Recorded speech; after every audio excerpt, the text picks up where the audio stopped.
Virgo, welcome to November. We have several important cycles. We're still working off the solar eclipse in Scorpio that happened on October 23rd. And if you recall from the last video last month, the solar eclipse in Scorpio is what's called your solar third house, about communication, thinking, writing, knowledge, information. And so there's a new way of communicating for you. A new way, or a new beginning, new starts. And there's several new cycles that will be happening this month in that house for you. So creating communication, creating information, gathering new knowledge will be critically important in order for you to move forward and bring things together. And you will see by the full moon of Taurus, which is November 6th, how well you feel that things are coming together. There might have been something that has needed to be said, that needed to be communicated, that needed to be expressed. And how well have you done that or not done that? The other thing with the full moon in Taurus, now this Scorpio Taurus is a very passionate time, a lot of intensity, a lot of passion. But there's this, for you, some of this intensity and passion is, what is it that you want to know in life? What is it that you want to learn in life? Where is it that you want to go? How can expanding your worldview, even traveling, bring you to places where you feel that your life is more expansive? It has deeper purpose and meaning. And this time frame is about having deep purpose and meaning and a life that you feel passionate about. It's very strong for that. There could be something that you figure out that comes to your mind that if I knew how to do this, then it would be able to further me in having a life I feel very strong about, purposeful about. One of the new cycles is Mars 10th, and that it's in Capricorn. You're an earth to earth. That's good. But it's happening in an angle to your sun sign that says, don't forget to enjoy life. Now, part of enjoying life for you may include work that you feel that you know that you're good at. But there's this new urge, new focus, new cycle, astrological cycle, that is reminding you to enjoy what you're doing. And if you don't enjoy it, either switch your mindset, because some of this is about how you think about things, switch your mindset or do something different. Another new cycle is Venus conjunct Saturn, again in that area of your chart for you that is significant about how is it that I'm thinking? What is it that is going on for me in terms of my mind, the little things that I need to know. And it also represents just daily life, getting here, getting there. And some circumstances, it could be that you decide to put some money into a vehicle or into going someplace. And the larger meaning is a new start, being serious about what you love and what you value. Especially for you, wherever it has to do with having your daily life in order and including the things that make your life easier, that the day-to-day life easier, especially if it has the small things to know. You know, it would really be good to know how to work this program or that program that would allow your life to be easier. On the 16th, there's two major happenings. Neptune's moving direct, and Venus is going into Sagittarius.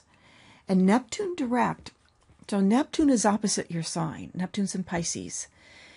Whenever planets retrograde or direct a day, it's very strong. It's very powerful for the meaning, the symbol of that planet. And Neptune is about the illusion of life, the mystical side of life, reaching to the other side of life, very spiritual, very meditative, but it also can be very spacey. So on that day, which is a Sunday, it can be a good day just to zone out, do some journaling, Just whatever it is where you allow yourself to feel what you feel and go through, it could even be just watching movies, reading a book, but it's being creative in your own sense.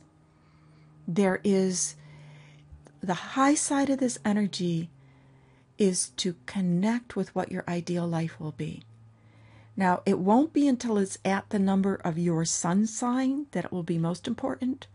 But every year as Neptune's going through Pisces, at the day that it goes direct or retrograde, take a few moments and journal. What would be my ideal life? You don't have to go out and change everything tomorrow, but what would it be? So you begin to work with that energy to create, to envision your ideal life. It also, in some respects, it means that you might not be seeing others, or others might not be presenting themselves to you as they really are, but who they want you to think they are. And again, the personal chart, you can modify that. When Venus goes into Sagittarius, as Venus is going into a fire sign, and Venus in that fire sign, it is connecting to what's called, it's the solar fourth house, the depth of your chart. And so you're beginning to put some focus on having where you live, your environment, be very what you want. But Sagittarius is about freedom. And the new moon in Sagittarius on the 22nd. So the same day the sun goes into Sagittarius, we have that new moon. Venus is in Sagittarius. It's all mixed up, squared Neptune. So there's a little confusion around, what is it that I really want?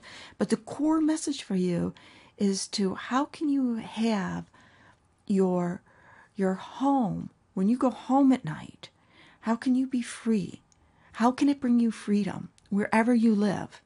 Whether it's an apartment, a room, a house, wherever it is that you are, how can it be that it brings you a sense of freedom? Does it need to be a certain way? Does it need to have certain things? Do you go there? The caution is if you go there and all you see is drudgery and work, that's not freedom.